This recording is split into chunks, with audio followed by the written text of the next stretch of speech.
Muy buenas noches, compañeros del grupo 3 y profesor Edwin.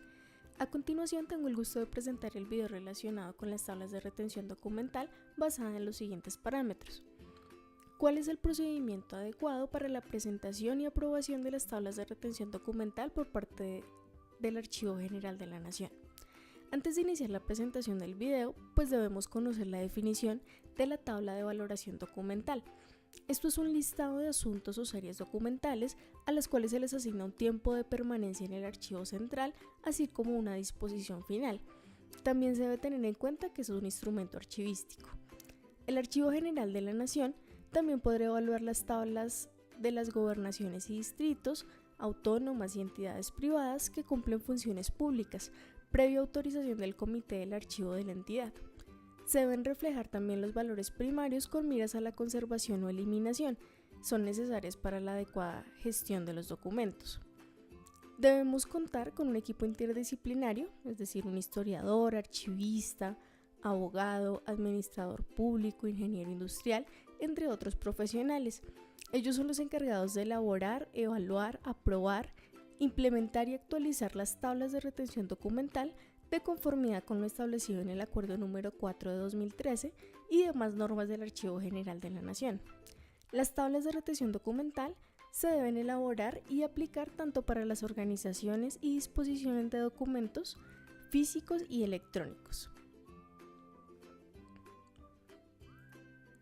Por medio de la circular número 3 de 2015, se debe reglamentar el procedimiento para la elaboración, presentación, evaluación, aprobación e implementación de las tablas de retención documental, teniendo en cuenta que son instrumentos necesarios para facilitar la gestión documental en las organizaciones de los archivos de las entidades del Estado a partir de la agrupación de series y subseries documentales.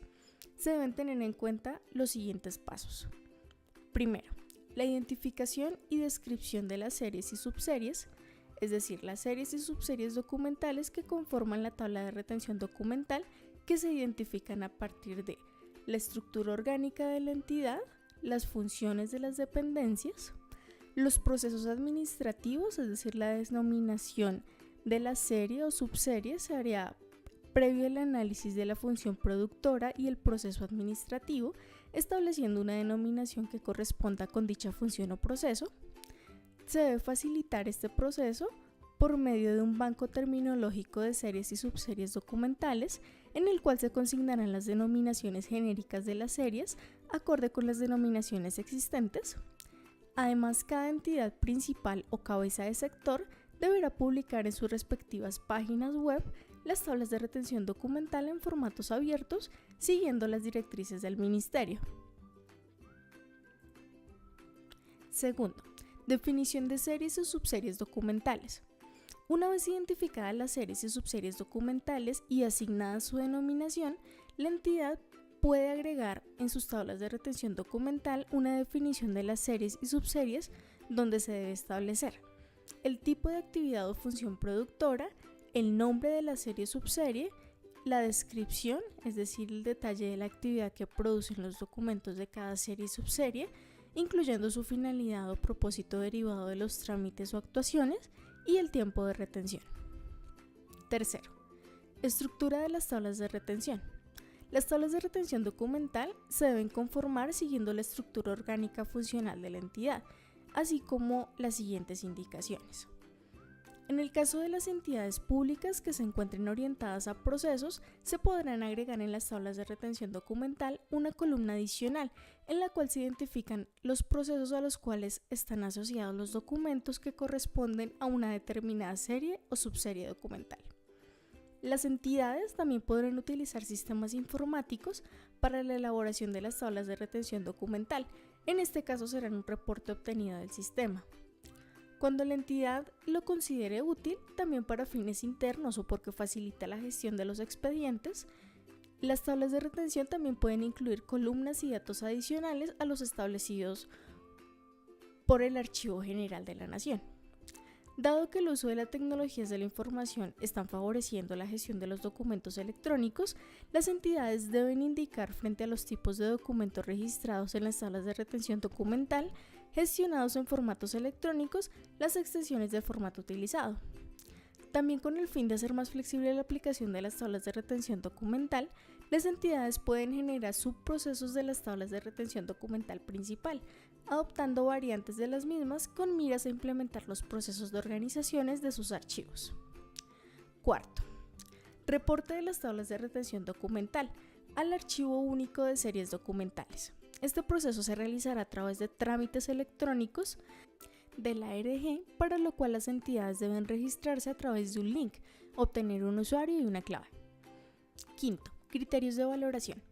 Las entidades públicas y privadas que cumplen funciones públicas también deben conservar permanentemente en formato original las series documentales de carácter misional, es decir, las correspondientes a la razón de ser de la entidad. Sexto, tiempo de retención y disposición final.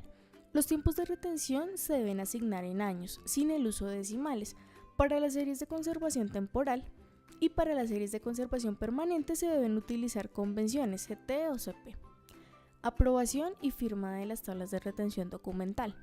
Se podrán elaborar de manera integral para toda la entidad y de forma individual y gradual para cada dependencia. En cualquiera de los casos se deben ser aprobadas por el Comité de Desarrollo Administrativo y si se trata de entidades de orden nacional o por el Comité de Archivo para las entidades de orden territorial. Se debe tener en cuenta también algunos criterios para la elaboración. Criterios como la idoneidad, el análisis contextual, la trazabilidad y el control. ¿Qué documentos soportan una entrega para la aprobación de las tablas de retención documental? Bueno, la documentación que soporta una tabla de retención documental son actos administrativos desde la función de la empresa y hasta la fecha, los manuales de funciones y procedimientos de la empresa y la estructura organizacional, que debe estar actualizada con su respectivo acto administrativo de aprobación. ¿Qué aspectos se tienen en cuenta en la convalidación de las tablas de retención documental por parte del Archivo General de la Nación? Bueno, según el Acuerdo número 4 de 2015, en el título cuarto, Evaluación y Convalidación, y en el artículo 11, Evaluación técnica y solicitud de ajustes, el Comité Evaluador de Documentos del Archivo General de la Nación y los consejos departamentales o distritales de archivo, de acuerdo con sus competencias y jurisdicción, tienen un plazo máximo de 90 días, contados a partir de la recepción, para poder evaluar las tablas de retención documental y aprobarlas por las instancias señaladas en el presente acuerdo. Esto con el fin de convalidar que dichos instrumentos archivísticos hayan sido elaborados y aprobados conforme a las normas expedidas por el Archivo General de la Nación. Y también emiten el concepto correspondiente. De igual forma, es obligatorio hacer los ajustes pertinentes y hacer la debida implementación y socialización al interior de la empresa.